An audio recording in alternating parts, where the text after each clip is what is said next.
The call came at 7:43 a.m. on a Tuesday, 6 months and 8 days after they restructured my position.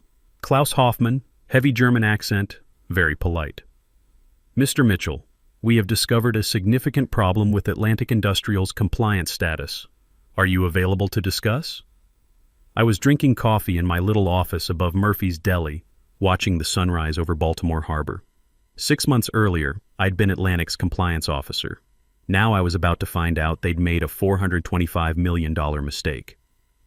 My name's Bob Mitchell, 52, and I've been keeping manufacturing companies legally compliant for 15 years. Before that, I spent 20 years in the Navy making sure reactor systems didn't melt down. Same principle, different uniform. When something breaks in nuclear engineering, people die.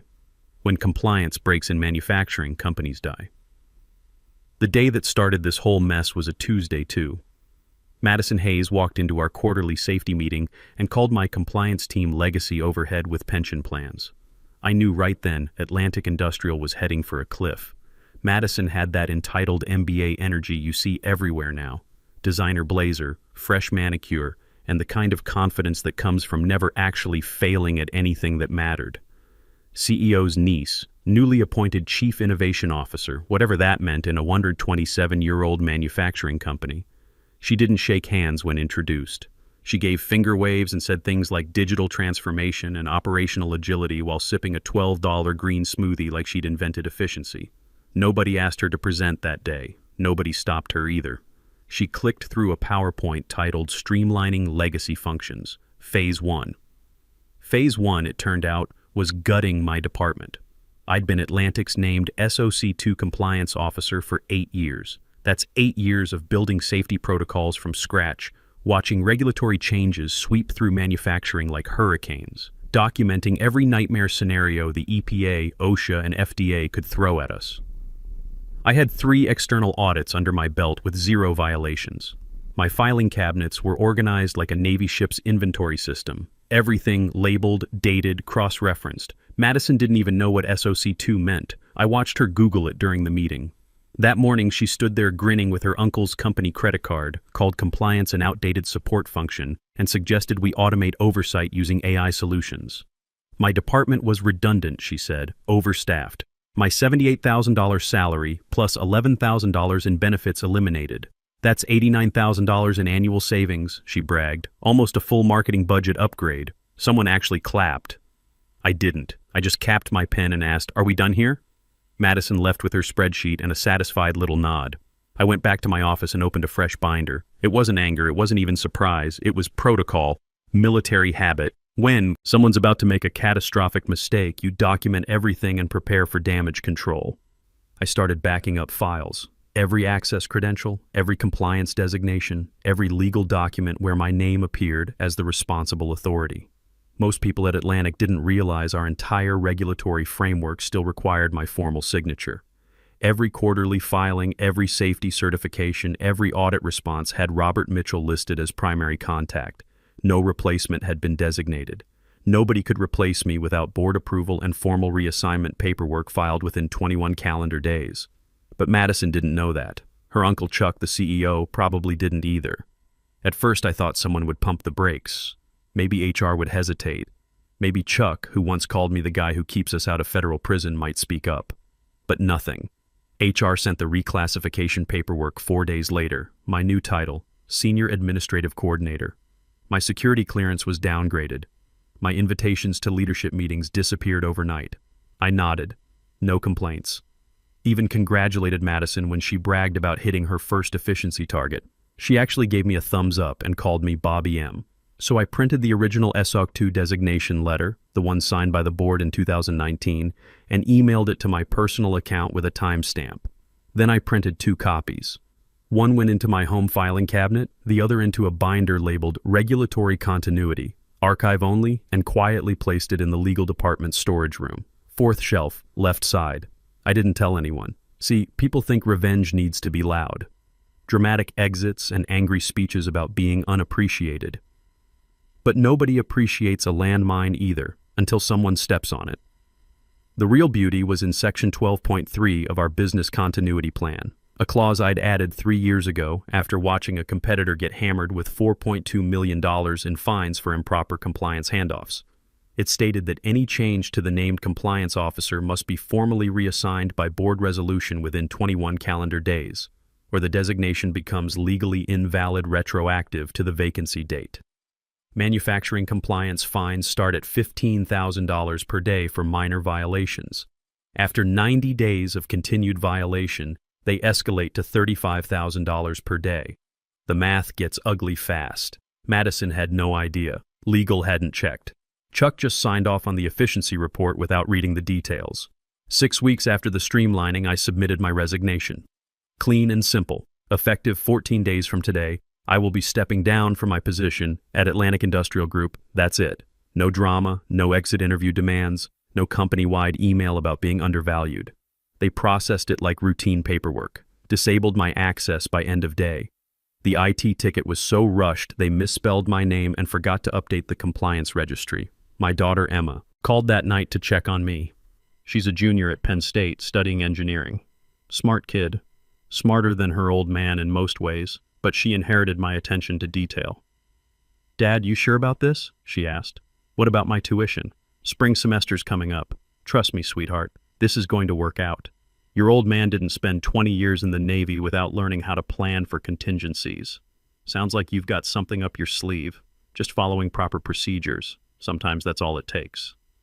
That weekend, I updated my profile on the Federal Compliance Registry, setting my certification to active, executive designation relinquished, no replacement filed, effective day 28. Then I registered as an independent consultant specializing in crisis compliance recovery.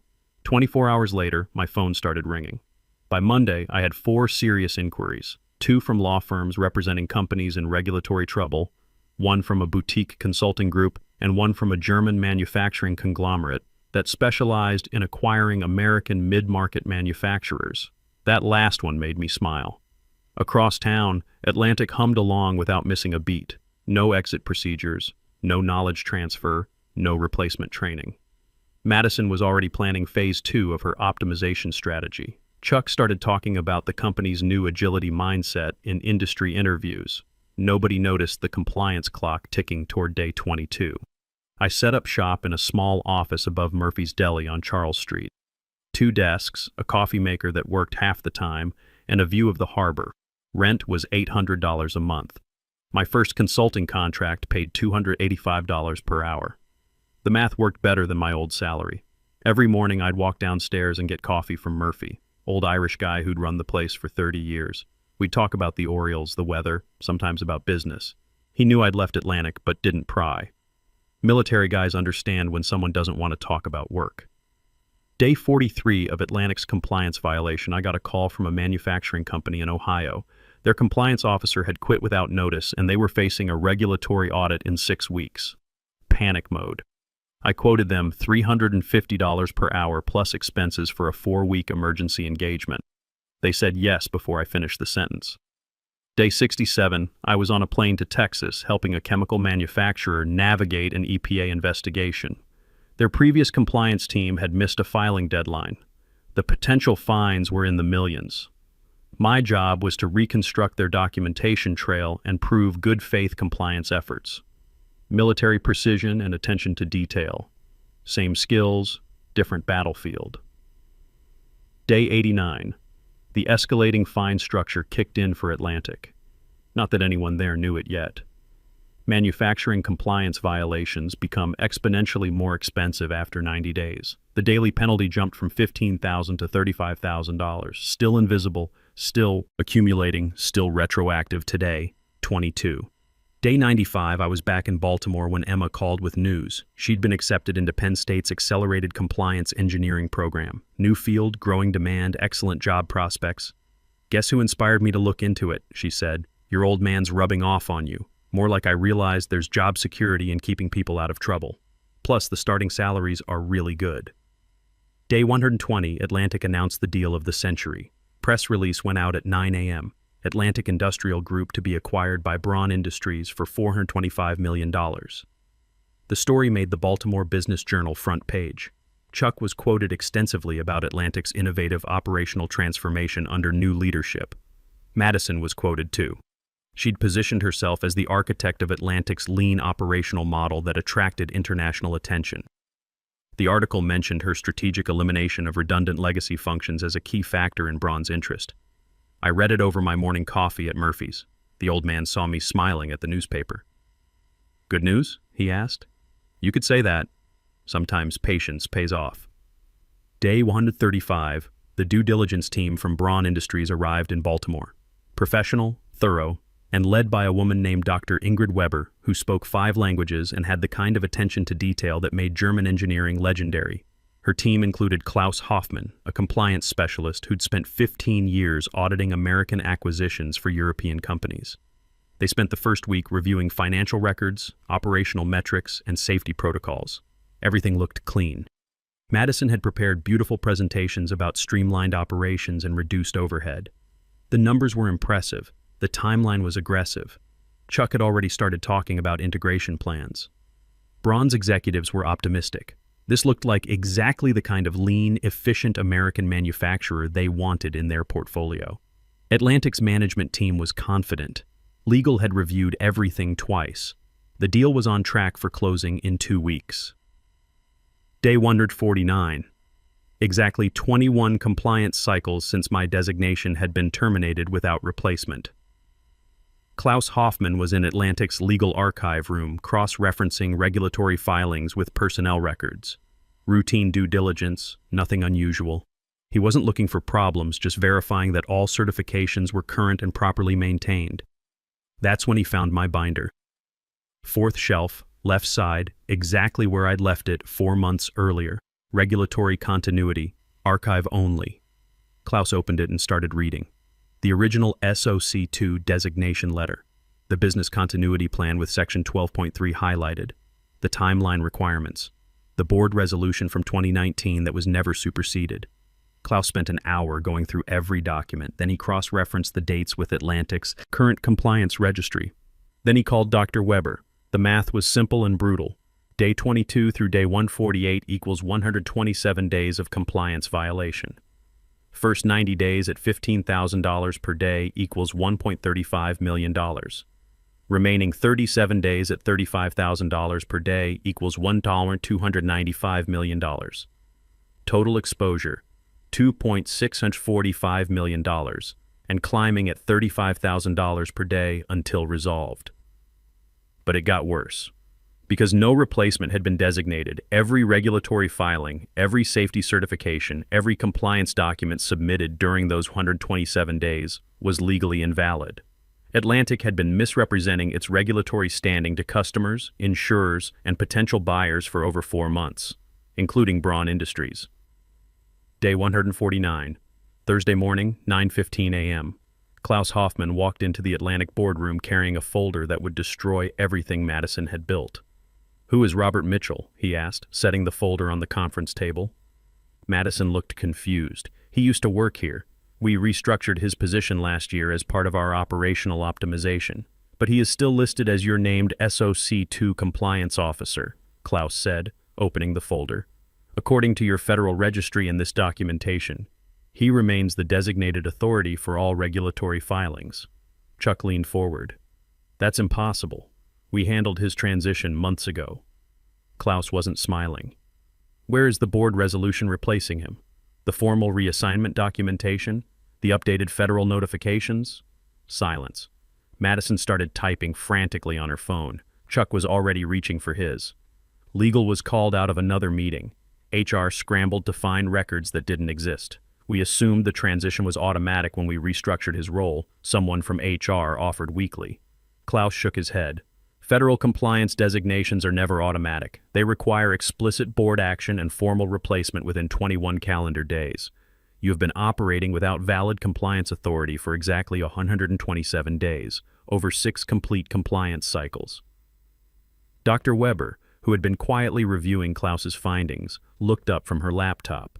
"This represents a material misrepresentation of regulatory standing during preliminary negotiations." Madison tried to salvage the situation. "It's just paperwork. We can fix this in a day. Bring Bob back, file the forms, move forward. No, Dr. Weber said firmly. You cannot retroactively fix federal compliance violations. Manufacturing compliance fines escalate after 90 days. Your current exposure is $2.645 million, increasing by $35,000 daily. The room went dead quiet. Chuck's face had gone gray. Surely we can resolve this. It's a procedural oversight. Klaus opened his laptop and turned the screen toward the table. Your compliance violations create significant liability exposure for any acquiring entity, but more concerning is the pattern of misrepresentation. Mr. Mitchell left detailed documentation showing that proper procedures were available and ignored. He clicked to the next slide. Section 12.3 of your own business continuity plan, authored by Mr. Mitchell, explicitly outlines the 21-day requirement. This was not an oversight. This was negligence. Madison's voice cracked slightly. We didn't see that documentation. It was filed in your legal archive with clear labeling, Klaus replied. Mr. Mitchell followed proper procedure. Your organization did not. Dr. Weber closed her laptop slowly. This is a material breach of due diligence representations. We need to pause acquisition proceedings pending legal review. Chuck stood up abruptly. Dr. Weber, surely we can work through this. The deal is scheduled to close next week. Mr. Patterson, your company has been operating in federal violation for over 4 months while representing full compliance to potential buyers. This creates exposure for Braun Industries that we cannot accept. Madison tried one more time. What if we bring Bob back immediately? Full reinstatement, whatever it takes. Klaus consulted his notes. Mr. Mitchell is listed as an independent consultant. He may not be available for employment. That afternoon, Klaus called me directly. Professional courtesy, he said, wanted to understand the timeline of my departure and the transition procedures that were supposed to be followed. I was in my office above Murphy's working on a compliance manual for a client in Michigan. The call was expected. I'd been counting days on my calendar, watching the violation accumulate like compound interest. Mr. Mitchell, this is Klaus Hoffman from Braun Industries. We are reviewing Atlantic Industrial's regulatory standing as part of acquisition due diligence. Yes, sir. How can I help you? Can you confirm the timeline of your departure and any transition procedures that were implemented? I gave him the dates. Restructured on day 1, resigned effective day 42, final day 56. Explained the proper procedures, confirmed that no formal replacement had ever been designated. When he asked if I'd attempted to notify Atlantic of the compliance gap, I mentioned the binder. Regulatory continuity, archive only, I told him. 4th shelf, left side in legal storage. Should still be there. We found it, Klaus said. Very thorough documentation. Section 12.3 of the business continuity plan appears to address this exact scenario. Yes, sir. I wrote that clause in 2021 after watching a competitor get hit with $4.2 million in fines for improper compliance handoff. Seemed like prudent risk management. Indeed. Are you currently available for consulting engagement? Depends on the scope and timeline. What did you have in mind? Day 150. Friday morning. Dr. Weber called an emergency meeting. Chuck, Madison, the board, legal counsel, everyone who mattered. She laid out the situation in terms that left no room for interpretation. Atlantic Industrial has been operating in violation of federal compliance requirements for 127 days. The regulatory fines currently total $2.645 million and increase by $35,000 daily until resolved. Madison started to interrupt. Dr. Weber held up her hand. Furthermore, every compliance document submitted during this period is legally invalid. This includes safety certifications, environmental filings, and regulatory representations made to Braun Industries during preliminary negotiations. Chuck's voice was barely a whisper. What does this mean for the acquisition? It means the acquisition is terminated, Dr. Weber said flatly, effective immediately. Our legal team has identified material misrepresentation that creates unacceptable liability exposure. Madison looked like she was going to be sick. Surely we can resolve this. Bring Bob back, fix the paperwork, move forward. Trust has been compromised, Dr. Weber replied. Mr. Mitchell provided proper documentation and procedures. Your organization chose to ignore them. This was not an oversight. This was a failure of corporate governance. The Braun team was packed and gone by noon. Their final act was to formally notify Atlantic's board that due diligence had revealed material compliance violations and misrepresentation of regulatory standing. The press release went out Monday morning. Braun Industries withdraws from Atlantic Industrial Acquisition due to unresolved regulatory compliance issues. Atlantic's stock opened down 18% and kept falling. By market close, it had dropped 31% in a single day. The business press picked up the story immediately. Headlines like "Compliance Failure Kills 425 mm," "Deal," and "When Cost Cutting Goes Wrong." Tuesday morning my phone rang again. Dr. Weber this time. "Mr. Mitchell, Braun Industries is interested in retaining your services for a comprehensive compliance review of our North American operations. 18-month contract, $285 per hour, full autonomy over methodology and timeline. Are you available?" I looked around my little office. Coffee maker that worked half the time, view of the parking garage, and a stack of consulting contracts that had tripled my old salary. "Yes, ma'am, I'm available." Day 153. Wednesday afternoon. Chuck Patterson announced his early retirement, effective immediately. The press release cited personal reasons and desire to spend time with family. The board called an emergency meeting to discuss leadership transitions and operational restructuring. Madison was asked to submit her resignation by Friday. No press release for that one. Thursday morning, I got a text from a number I didn't recognize. "Bob, this is Madison. Hope we can connect about industry best practices." No hard feelings. I read it twice, then deleted it. The local business press had picked up the story. Baltimore Business Journal ran a feature titled "The $425 million Mistake: How Atlantic Industrial Lost the Deal of a Lifetime." They interviewed compliance experts, corporate lawyers, and business school professors. Everyone had opinions about proper due diligence and the importance of regulatory oversight. Nobody interviewed me. That was fine. I had work to do. Emma called that weekend, excited about her acceptance into Penn State's compliance engineering program. She'd been following the Atlantic story in the business news. "Dad, they're using this as a case study in my business law class. Professor says it's a perfect example of how cutting corners on compliance can destroy shareholder value. What's your take on it? That someone at Atlantic knew exactly what they were doing when they wrote those procedures, and someone else ignored them because they thought they knew better." "Smart girl. Your old man's proud of you. I've been thinking about specializing in manufacturing compliance. Professor says the field's growing, especially with all the international acquisitions happening. Good choice. There's always demand for people who can keep companies out of trouble." Day 160. I moved into my new office at Braun Industries' North American headquarters in Baltimore. Corner office, 19th floor, view of the harbor. My assignment was simple: review compliance procedures for all Braun's U.S. manufacturing facilities and recommend improvements.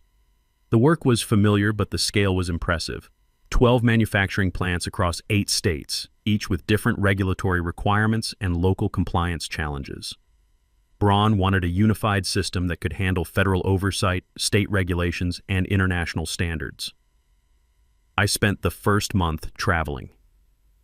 Michigan Automotive Parts Facility, Georgia Textile Plant, California Electronics Assembly.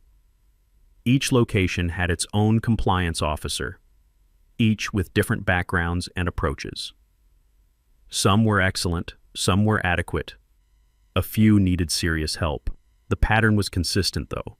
The facilities that ran smoothest had experienced compliance officers who understood both the technical requirements and the business impact. The ones with problems had either cut corners on compliance staffing or promoted people who didn't understand the complexity of manufacturing regulations. Day 180.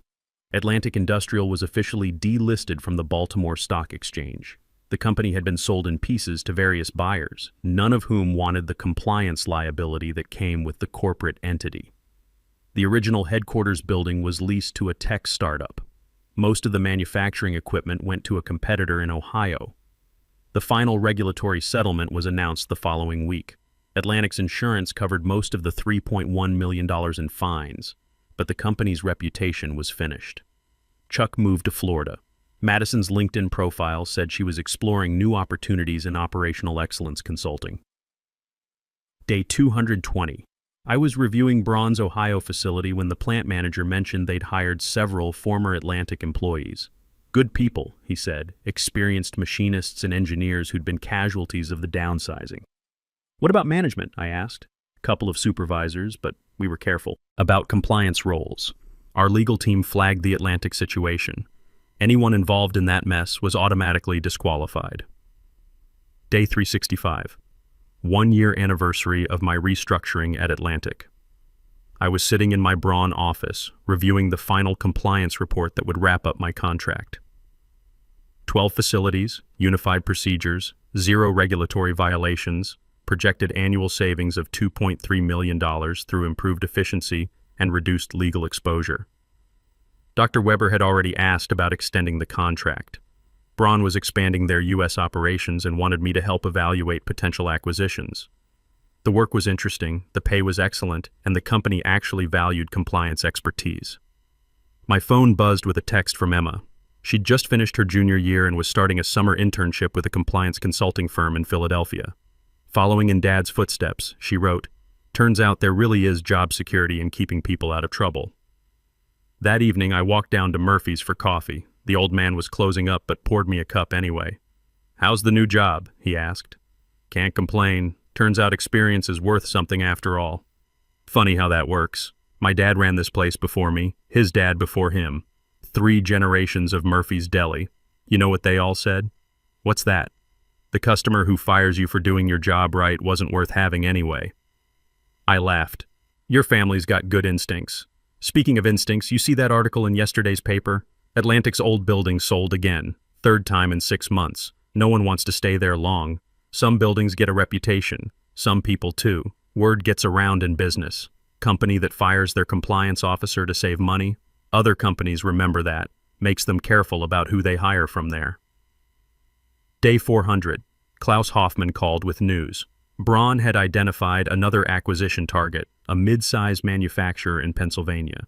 Clean financials, good management, solid market position. They wanted me to lead the compliance review before they made an offer. "One question," Klaus said. "Do you know anything about this company's current compliance officer?" I pulled up their website and checked the leadership page. Sarah Rodriguez, 15 years experience, former military, engineering background. Looks solid, excellent. We will schedule the review for next month. That night, I updated my consulting profile. 3 major acquisitions completed. $8.2 million in regulatory risk mitigated. 0 compliance violations across 15 facilities. The phone kept ringing with new opportunities. Some people spend their careers trying to be seen. I spent mine knowing where the emergency exits were located. My mistake at Atlantic was assuming someone else would read the safety manual when I left. They didn't replace me. They erased me. And like any good safety protocol, the consequences were built right into the system. Madison had called compliance legacy overhead with pension plans. Turns out legacy knowledge is what keeps companies alive when the regulations change and the lawyers come calling. Atlantic learned that lesson too late. Emma's right about job security. There's always demand for people who can keep companies out of federal prison. Business is good. Really good. The Atlantic building sits mostly empty now. For lease signs in the windows, different tenants every few months. Madison's consulting business never got off the ground. Chuck's retirement in Florida is probably comfortable, but his reputation in Baltimore manufacturing circles is finished. Me? I'm the guy companies call when they want to make sure their compliance officer is irreplaceable. Because experience beats innovation every single time, especially when the stakes are measured in hundreds of millions, and someone's counting on you to know where all the exits are located. Just took them $425 million to figure that out.